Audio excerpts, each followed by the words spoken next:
На лидерската средба беше договорена безусловна поддршка за измените на законот за прекршоци, изјави премиерот Христијан Мицкоски, додавајќи дека очекува тие да бидат усвоени на следната собраниска седница и да почнат да се применуваат од 1 февруари. Тој посочи дека иако лидерот на ДУИ Али Ахмети споменувал наводни поднесени амандмани, било утврдено дека тие не постојат, пошто координаторите на пратеничките групи одржале состанок за расчистување на дилемите.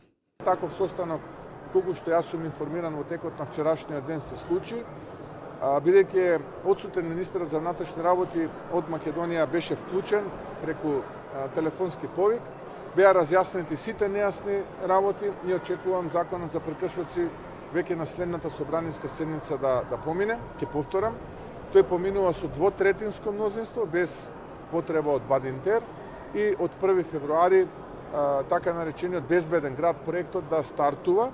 Иако ДУИ за денеска најавија пресконференција во собранието, истата беше откажана без објаснување. Од партијата не одговорија дали разликите за законот за прекршоци се надминати и дали ДУИ дефинитивно ќе гласа за законските измени.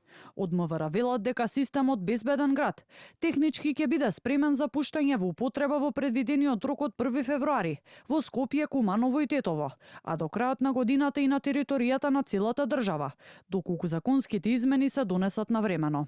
Во меѓувреме СЕИФ Сити го проширува својот видик од она што може да го забележиме на терен и дека се поставуваат нови инсталации на повеќе локации, каде што граѓаните претходно реагираа дека недостасуваат.